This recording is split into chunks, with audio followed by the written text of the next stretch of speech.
Hey guys, this is Jam of jamonline.ph, and today we're gonna unbox and take a closer look on the XT-1 Quad-Copter drone. So the XT-1 Quad-Copter drone is looks sleeker compared to the one that we have unboxed before.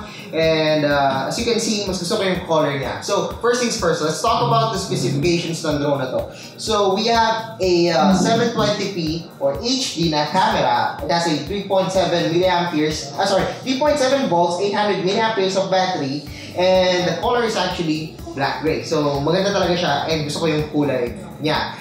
The charging time of this drone is expected na 90 minutes. It's longer, and the flying time is shorter, which is at 6 to 7 minutes. And then of course, meron tayong frequency of 2.4 GHz. The flying range is mas maganda because it's 100 meters. It's actually malayo na yun, especially if napapalikod na kayo, gusto nyo lang mag-take ng pictures ng bahay nyo or kung saan man kayo pupunta. And then it also has a 6-axis gyroscope and position control system, which is short for longer term para sa GPS. Just say it as GPS. And it has a LED, just in case gusto nyo siya palipad din sa gabi. And the best part is meron tayong one key takeoff and landing function sa drone na to. It's really awesome. And then meron tayong 360 degrees flip and headless mode function, which is common na sa mga portable drones.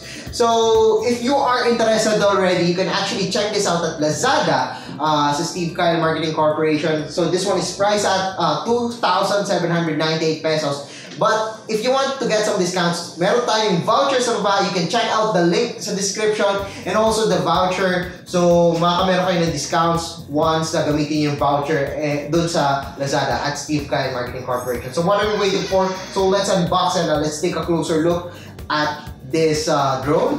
So unbox na natin. Yeah, so it's actually simple lang naman yung loob, and as you can see here, we got here the controller and the drone.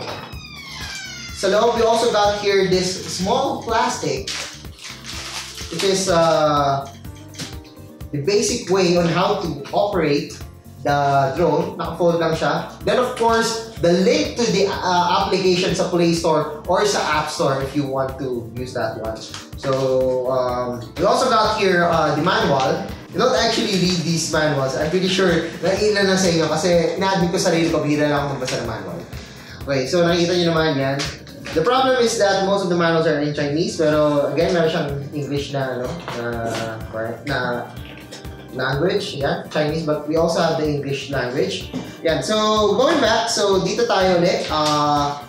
So compared sa previous drones na unbox natin, so this one only comes with the two na propellers. So only two ang kasama yun sa box na libre. We also got here the tiny screwdriver, the charger, which is a USB to small na parang rounded jack, parang phone jack. Of course, we have here the controller. So you can see, it looks like a controller na Xbox or PlayStation or whatever you want to call it.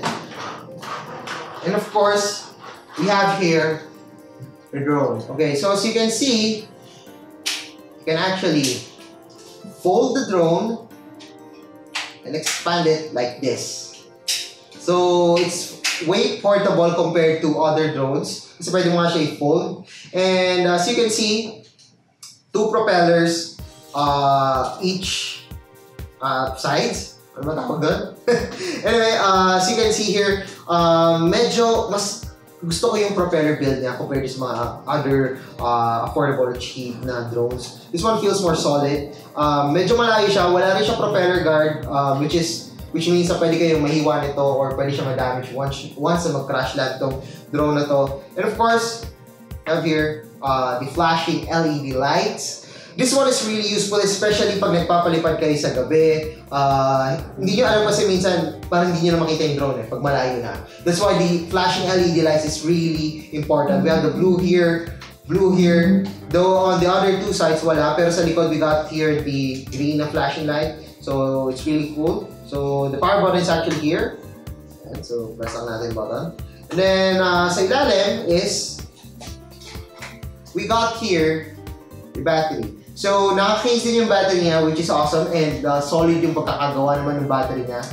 Though, again, mas maiksi yung flying time natin, which is expected ko na din after ko makita. Kasi sabi ko, mas maganda yung build nito, mas solid yung build nito, mas maganda flying nito.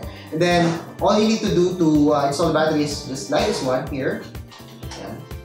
Yan. So, yan. So wala kayong magiging problema when it comes dito sa drone na to. So the drone is actually pretty solid. I actually like the build of this one. It's made out of plastic, yes, but it's not the plastic na mararamdaman mo na once na mag-crash siya, sira na agad. No, this one is better. It feels good, and actually yung camera niya nagagalaw nga. So in case gusto mong galawin yung camera, so siguro sa application pwede. If you have the Android application, this is really cool. I actually like this drone. It's 2,798, but it feels like a drone na parang 4,000 or 3,000. Well, it's near 3,000, but 4,000 or 5,000 pesos. It feels better. It has, I think it's a better performance. So once paliparin nyo siya. And gusto ko yung kanyang solid na, no? Ayan, no? So I know it's the simple things, pero it's actually one of the things that I like with this drone. So yeah, it's really cool. It's really solid. However, ibang usapan tayo sa controller. So, we have here the controller, and as you can see, we have here the navigation. One press a power button here. Then, of course, dito sa other buttons pagpalipad sa navigation, you can actually check out yung manual para malaman natin. So, there are just some things na nakalagay dito. So, including yung 1 key take off and then 1 key landing dito. So, this one is the up, down, left, right for the trimmer. And of course, meron tayong calibration on this one. So this one is the calibration, just the side ng kanyang analog. So this one, of course, is the control para sa analog. And then, of course, we have here the speed mode. So yan, papabilis. The power button is over here. We have here the headless mode. So we have here the video, and also the camera, and of course the headless mode. So para ma-stabilize yung mga flight time natin. Then, of course, for the flip, yan, so kailangan ko ito pag-flip. Though, I'm not really an expert when it comes to drones. I've tried a lot of drones, pero guys, lagi ko pa rin naka-crash. So, DJI lang ang hindi ko naka-crash because of its AI features. Tunay yun. And then, yeah, the battery is actually 3 AAA sa likod. You need to unscrew this one para ma-check out yung kanyang battery. So, yeah, I guess that's it sa unboxing hands-on natin ng XT-1 Quad-Copter drone. Again, this one is available at Lazada for 2,798 pesos. And yes, you can download the applications at the App Store and Play Store. And of course, if you want the voucher, meron tayong voucher sa baba. You can check it out para sa discount. And yun.